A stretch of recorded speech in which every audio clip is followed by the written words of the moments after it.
What the f?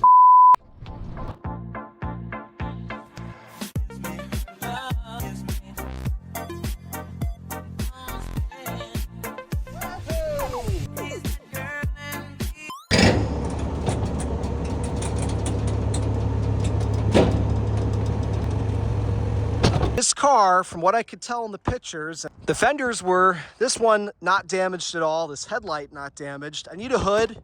I've got a vintage edition grill. There is a junkyard a few hours from me that's got a White Lightning car, hopefully still complete, and the hood looked to be in great shape on it. You can see I need a headlight here, and it doesn't, just like the pictures, it doesn't look like this fender was damaged at all. The bumper, I was gonna see if I could buff out the scuffing. You can see the condenser obviously smashed in. The radiator, based on what it's leaving on the driveway, I know it's damaged. So the question is, how bad is the radiator support? I think it's a little pushed in over here actually, but very minor. Yeah, you can see it's kinked in a little bit here, but not horribly. All right, I'm at U-Pole. Gonna be a heat index of 116 today, so I got here a bit earlier. Forgive all the background racket.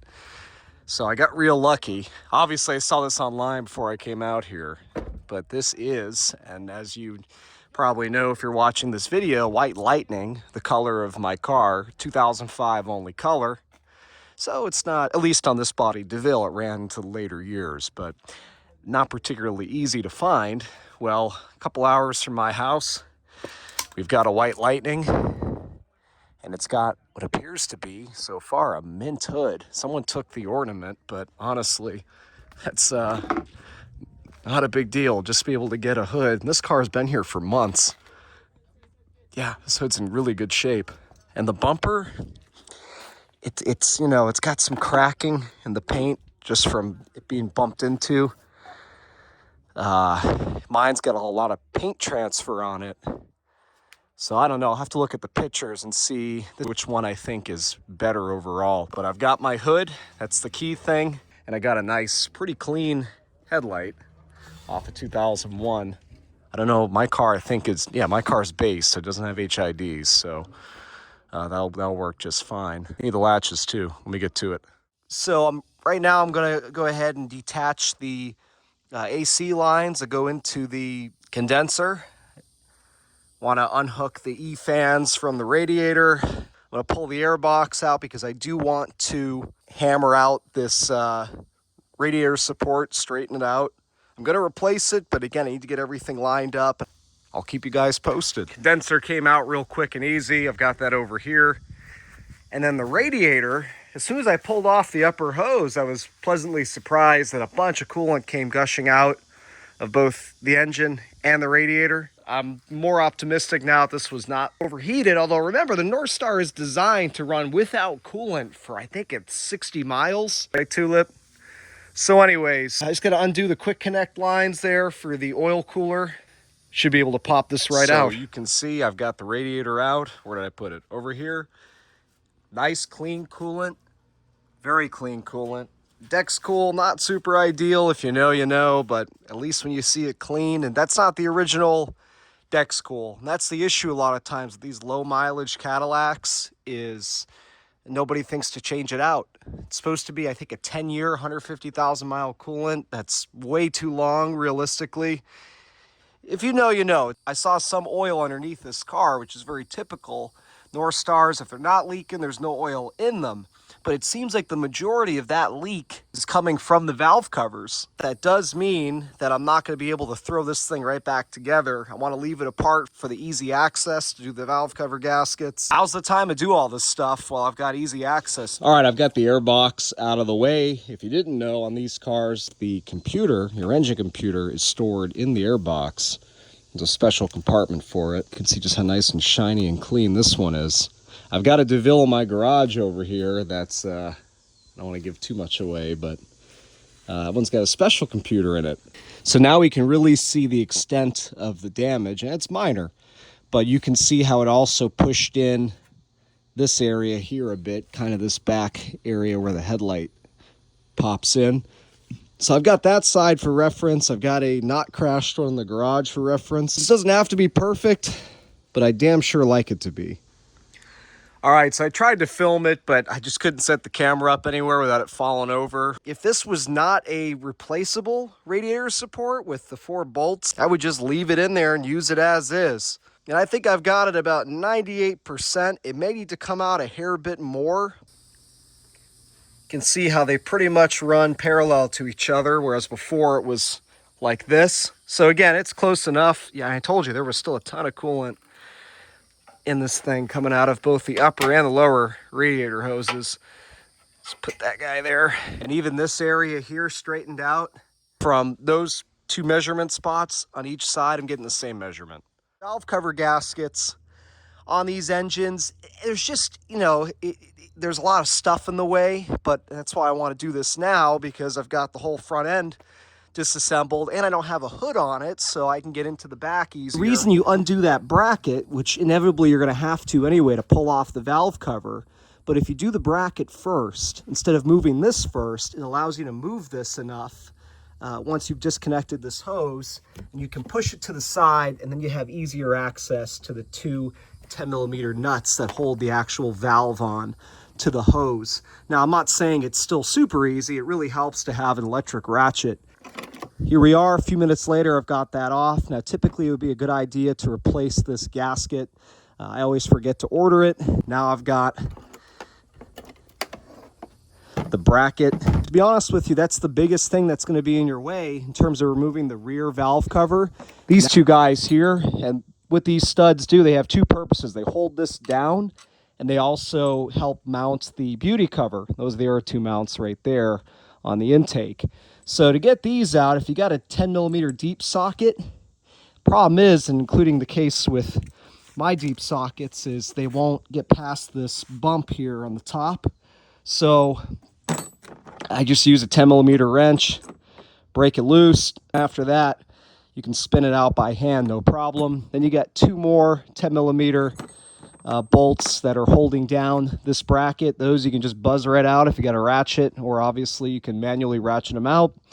And then you pull this up, the 4 of them together. You don't have to individually remove the ignition coils. At least in my case, I didn't have to. And then I was able to turn it this way and pull it out, because at that point I was down to the bottom here where the boots are. Pretty much at this point, besides just moving this harness out of the way, got to go around, undo the 10mm.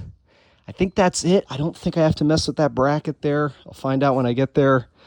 And that cover should be ready to pull. All right, so I had to bring in some help, but got the rear valve cover off. I forgot that you have to undo the power steering line there, which I did. And that's just to be able to pull the valve cover out this way. It'll end up hitting on that. You won't be able to get it out. But looking nice and clean inside this engine, as I expected. And now I'm just going around real careful, cleaning the mating area so nothing falls in there, and it's ready for the new gasket. And you can see valve cover here. Doesn't need to be cleaned up too much, but I'll clean it up. So as you can see, I've got the valve cover cleaned up. This really wasn't dirty. There was no sludge buildup or anything like that, so I didn't bother cleaning the inside. Just made sure nothing fell in there, and nothing did. So you can see I've got the new gasket seated. Obviously I did clean the groove where the gasket sits in, but I didn't bother spraying all this out. And I've put in the grommets as well. Got this ready to go back on. Okay, I've got that valve cover back on. It went in real easy. Getting it out, realizing I had to undo the power steering line there and all that. You know, a little bit trickier getting it out, but thankfully it went right back in with no trouble. I've got all the bolts finger tight. I am going to torque them in sequence and to the torque spec. This is my torque wrench. It's 89 inch-pounds. And as you can see, I'm clicking, so I'm at the appropriate torque spec. I got this swivel head for a 1/4 inch drive to allow me to tighten specifically that bolt back there. Just finishing up the back, and then obviously I got to put everything back on. Here is the front bumper after I did 2 different steps to try to clean it up. First, I used some of that Goo Gone over there just to get the thick kind of transfer of whatever that was off of the bumper. And then after that, I went with some compound. Initially, I used my little electric buffer, orbital buffer, but I found that I had to do it by hand to get some of the tougher spots out. I got like 98% of it. So a few spots. You know, the point is, I just wanted to see if I feel this is salvageable or not. And I can fine tune it afterwards and get the last few spots, like those two line scuffs right there. Those ones I was having trouble with. Might have used some reducer for that. But I got 98% of the stuff off. The biggest problem with this bumper is this spot right here, which it's just missing this chunk. Obviously, I probably should have grabbed it that day, but at the time, I didn't think it was worth pulling. It wasn't perfect either. It had some spots just like this, and I remember it had a lot more stress cracking in the sides of the bumper from it impacting something. Now you can see there's a crack here that someone touched up in the past. So this is unrelated to this accident. Part of me thinks, well, if I were to just get a little touch-up pen of white lightning, we're down low, which if you're doing touch-up work or rattle can work, when you're down low, not really noticeable. When it's somewhere up top, that's when it looks like crap. I feel like if I even just touched up what's left here, like this area, even though it's still missing a little chunk here, it would be much less noticeable. And I could, again, maybe even just gob up something here to kind of fill that missing area. All right, so I've got my pulley tool here and a bunch of pieces in my hand, but it's pretty self-explanatory. I already got this part all put together. I mean, if you buy one of these or rent one of these tools, it's going to tell you what to do. Mine's from Harbor Freight, but it's pretty much the design one that you want for this particular pulley. You need the one that you can kind of piece together. That goes there. And you put the wrench here to hold that, and then keep tightening until the pulley comes off.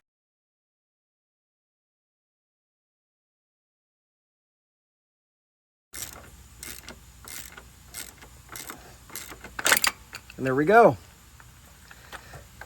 Pulley off, camshaft end still intact. But I got dinner waiting for me, so that's where I'm going to stop for tonight. I'm glad that came off without any drama. And by the way, the belt for the water pump, the way I loosen that is you just use a 1/4 inch ratchet. No different than a belt tensioner instead of 3/8 1/4 inch. And you'll see the little notch in the side of it. Can't miss it. So tomorrow, I got to take off his valve cover, and I've got the replacement gasket for here too. And hey, wonder if I dropped that. So yeah, it looks like tomorrow, Lord willing, I'll be able to throw this car back together completely.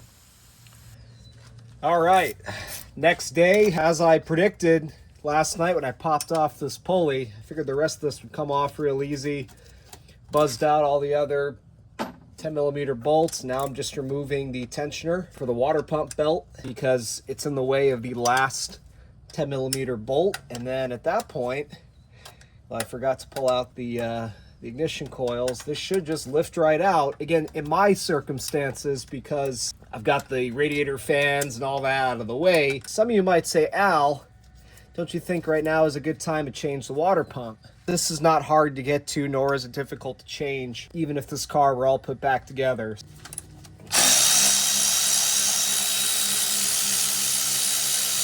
So I'm going to get the ignition coil, the pack, if you will, out of the way.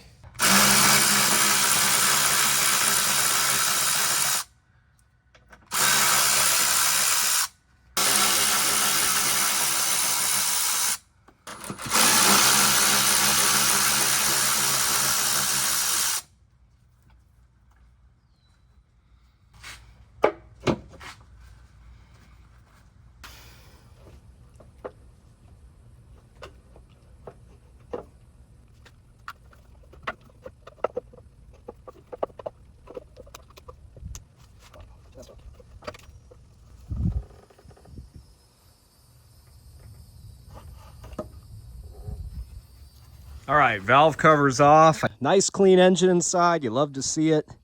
Timing chain nice and tight. No issues with the guides. These cars very rarely have issues with timing. Looking nice and clean in there. So I'm gonna go ahead and clean up the mating surface, obviously clean up that valve cover's mating surface, get this thing thrown back on. I gotta put in the new cam seal that goes around there. I gotta do it pretty quick because there's a thunderstorm rolling in and I don't wanna get caught with wind and rain with my engine torn open like this. Whew. Okay, I had to race to get that cleaned up. Thankfully, I've got it back on. Obviously, I gotta tighten it down and all that, but woo, that lightning.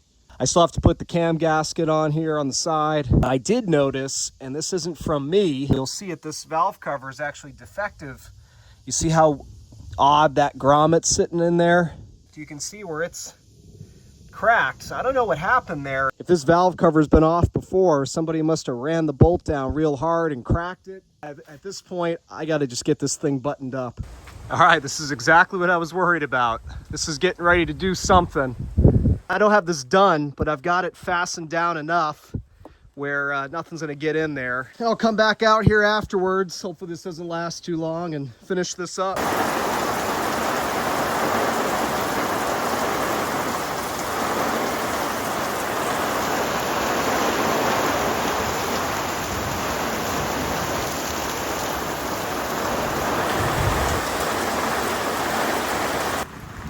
All right, so the storm, while far from over, the strong part of it has wound down, and you can see, well, that's great. It's a good thing I covered all this up when I did. Now, these covers are waterproof. So I got this one. Oh yeah, it's still going. Looks like it's pretty dry underneath it. I don't want to move it and risk dumping any of that water where I don't want it. That ain't over yet. All right, so it's been less than an hour since all that happened, and now we get a nice rainbow. Hopefully a good sign that nothing that I didn't want to have get wet got wet. So you can see these covers are waterproof. I only get so much daylight left, and I want to at least try to get this valve cover job buttoned up so tomorrow I can just throw the front end back together and put out the damn video. All right, let's see. So yeah, everything's looking fine. Everything stayed dry where it matters, which is here, because again, this is not fully tightened yet, this valve cover. Cool, everything's looking good. That storm rolled out, so while I still have a little bit of daylight, I'm gonna go ahead and finish torque them, do a couple of passes, throw the pulley back on. All right, so the rain has decided to return, thankfully light, so this will protect me just fine here. And the engine's all buttoned up now anyway, went around, torqued everything to spec. And now this is starting to make sense, how somebody mangled up this part of the valve cover, because down here I went to reinstall this ground strap. It won't thread in. And well, the reason for that is someone's been here before. You can see there's some old JB weld on this. Someone stripped this out, cross-threaded this before. You can see there is no threads left to speak of there. So that's not good. Obviously that will cause some grounding problems, but I can re-tap the threads on that. All right, so thankfully I was able to get the, where the heck did I put it? This is the old bolt that the threads are all screwed up on. Someone JB welded in. I was able to get that off of the lug. It has that double washer set up. And I had a bolt just laying around that was just a hair bit bigger. The threads were a little more aggressive on it, if that's the right word. And I was able to get it to bite into the valve cover. So as you can see, it's in there tight. Obviously, I very carefully tightened that in because I didn't want to risk stripping this out as well. But it had just enough of something to bite into this. And I mean, I can push on that real hard. It ain't budging. Got the cam gasket in. That one, the torque spec is a lot less, 27 inch-pounds. I'm going to go ahead and reinstall the pulley, get the belt put back on. I'm about out of daylight here, and I'm gonna have to finish the cosmetic aspect of this tomorrow, cleaning that up, painting it, all that stuff. All right, so as you can see, got the pulley reinstall tool on, and I've got a little bit of bearing grease on the end of the camshaft just to help guide her on.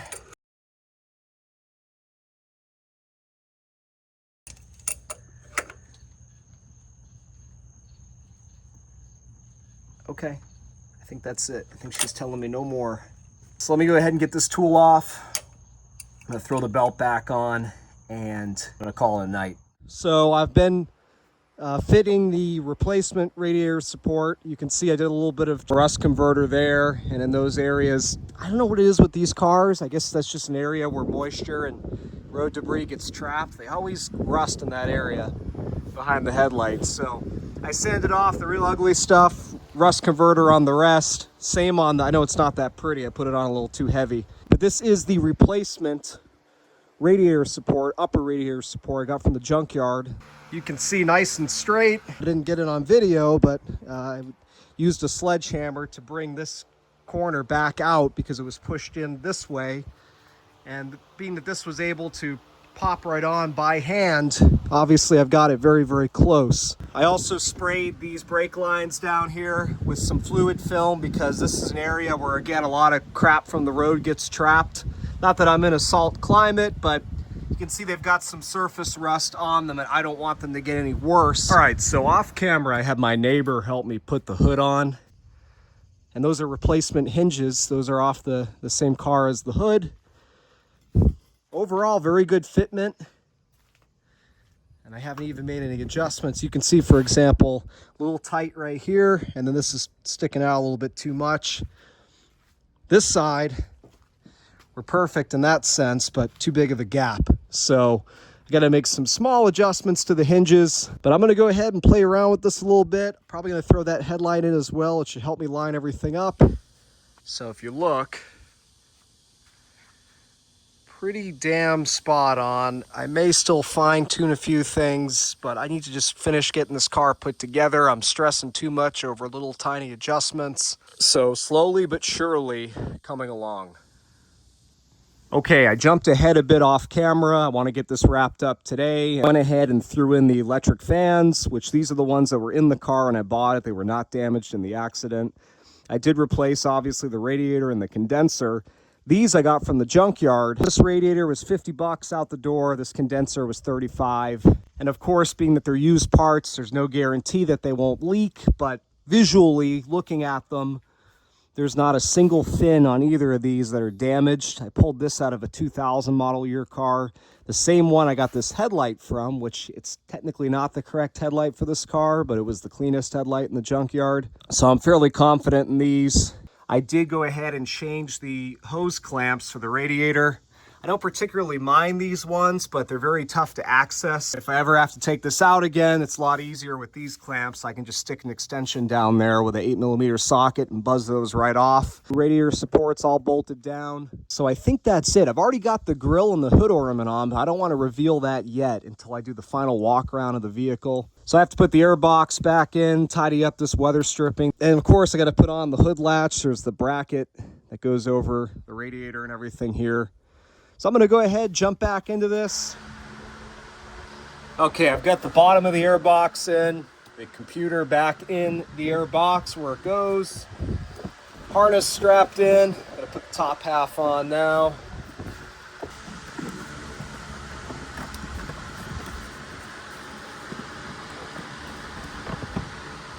Okay, I've got the bracket for the hood latch installed. I've got the radiator brackets installed. These are actually the ones that were on this car originally. They were not damaged from the accident, and they were in better shape than the ones I got from the junkyard. The ones from the junkyard were all rusty. These had a little bit of surface rust, so I went ahead and painted them real quick.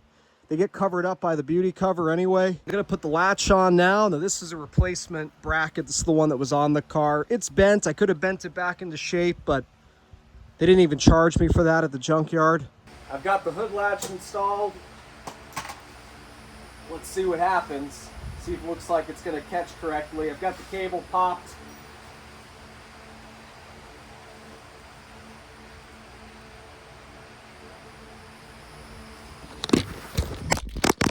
That's great. I forgot, I don't want to show you guys the front end just yet, but it looks like it's okay. I'm gonna go ahead and push it down. We'll see if it pops. Now, if I had been smart about this, I would have put the grill on after testing the hood latch. All right, so the fun wasn't over yet. Unfortunately, when I was doing the valve cover job, I broke this PCV. Where is it? This guy here, where it comes from the intake. And the only way to get to that, I was trying to get in there with a pair of needle nose to get that stupid clip off. Couldn't do it, so I just pulled the power steering pump out of the way. Thankfully, it's very easy in a North Star. You got one 13mm bolt, this long guy. Obviously, gonna undo this line here and pop off the serpentine belt. And you can just move it to the side if you're not replacing it. I'll have to clean up the mess I made, but now I've got wide open access to change out that elbow. I got a new one here, and get this buttoned up, and then I can start it up. Okay, as you can see, new elbow is installed. Now let's get the power steering pump. So get this out of my way, back in its home. Power steering pump coming back. See, 13 bolt goes right around here. I gotta get that lined up.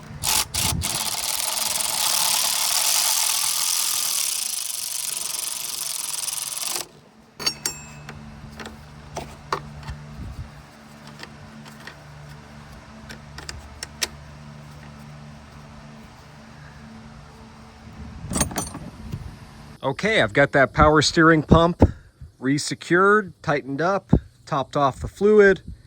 Got the coolant reservoir open, ready to burp. I've got it up to the cold level, but I know, again, as soon as this starts to cycle the coolant through, it's gonna need more. I've got that ready to go. Let's see what happens.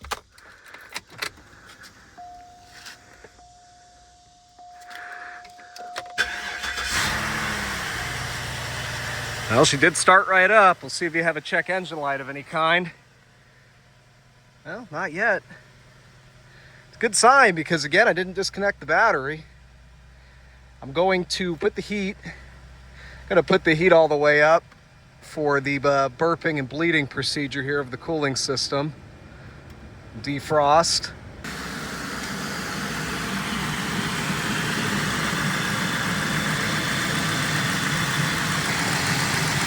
Running smooth, at least for the moment.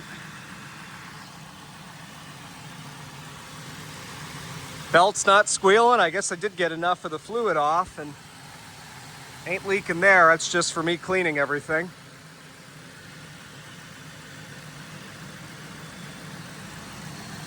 No issue with the water pump belt and the pulley. It's gonna take a little bit. It's gotta get up to temp. Thermostat's gotta open. So I'm gonna leave this thing running for a little while, start picking up my tools. I'm gonna be checking for leaks, but I'll check in with you guys in a few minutes. We'll see how she's doing then. Okay, it's been several minutes. She's still running great. Nice and smooth, no misfire, no codes have come on. You can see she's holding temp. I got burning hot heat, which is good. It means that, oh, I hear the defrost is on. I'm feeling the vents.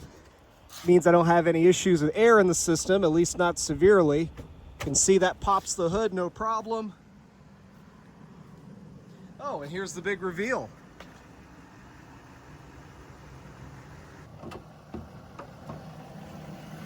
Grab the hood latch, the release rather. So everything's working fine there, and she's just purring away.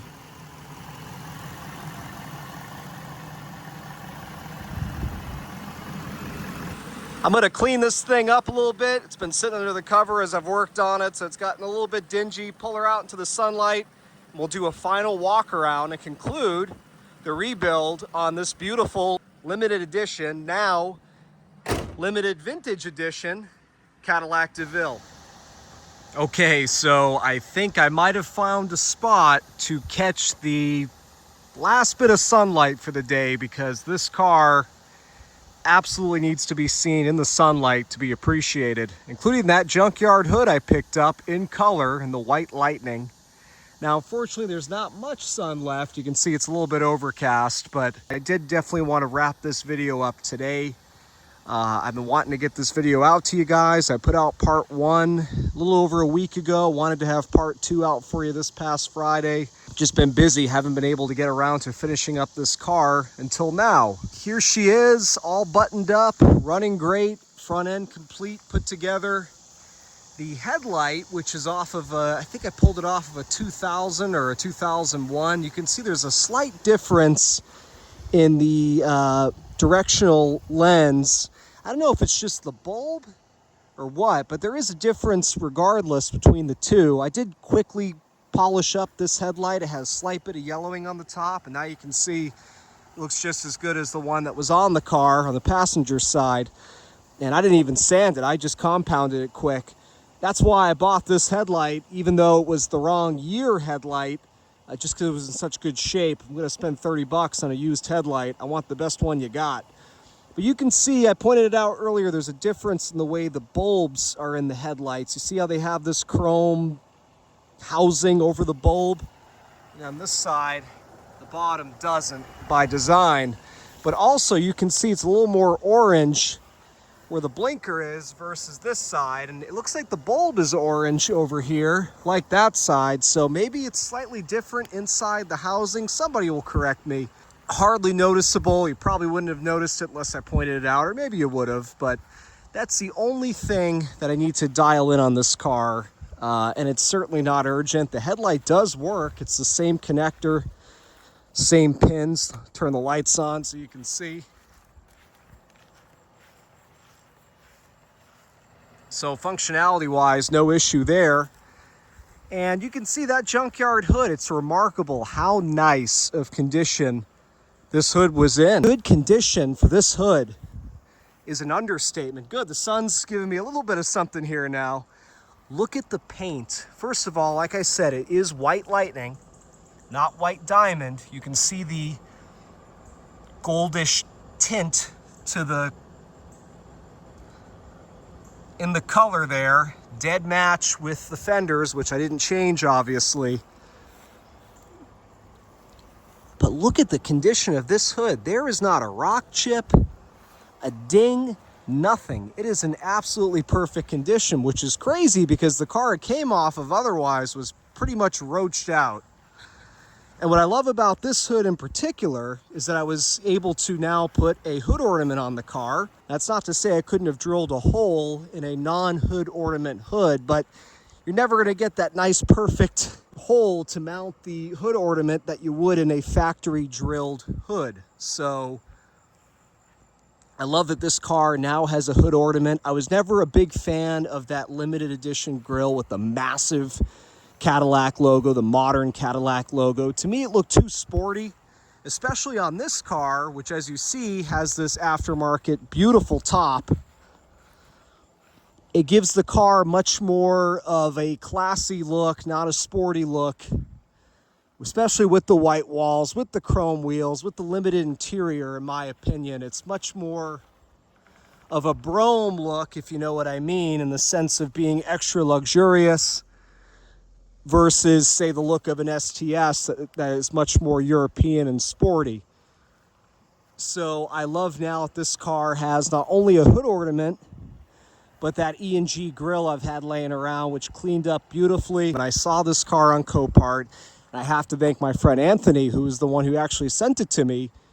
I haven't been checking Copart much lately because obviously I'm up over my head in projects as it is. And unfortunately, when I see things on there, I typically can't say no. But I told Anthony a while back, hey, if you see something that you think I'd absolutely have to have, tell me, because I don't want to miss out on something exceptional. And he sent me this car and said, Al, I think this meets that criteria. And I'm so glad that he did. But he didn't know that I had this grill laying around that, like I said, I've been looking for years for the right car to put it on. Look at that beautiful white lightning. It's like a bluish gold tint that you get in the pearlescent clear coat in certain light conditions. Now there's still a few scratches I got to compound out. That happened when I took off the old hood. It's not even through the clear, it'd come right out. But I wanted to catch that sun and get this video wrapped up for you guys. There's still, like I said, a few little details I have to tune up on the car, but nothing major by any means. The car is done. Like I said, I got to get a touch-up bottle of white lightning just to touch up these little marks here and there on the bumper. And maybe you noticed, maybe you didn't, but the car has been running this whole time. She's running great, no mechanical issues whatsoever, both when I purchased it and after all the work I did. The used junkyard radiator is not leaking. The Felpro valve cover gaskets that I put in, seem to be holding up so far. I seated them correctly, torqued them down correctly. I haven't cleaned this interior. This is exactly as I got this car from Copart. You can see that coolant reservoir nice and full, nice clean Dex Cool in there. If you're gonna have Dex Cool, you at least want it to be clean, and that it is. I haven't put back on the beauty cover or the cover that goes here because I wanted to showcase the finished product here. That's all covered up. You can't see the replacement radiator support. Plus, I wanted to keep an eye, obviously, on this junkyard radiator, make sure I don't see any leaks, which I don't. That's just water from me hosing this off before I did the video. That's the thing, I haven't even washed this car since the day I brought it home. I've had a cover on it, but it's amazing how nice this car is. Considering it's an 80-something thousand mile car.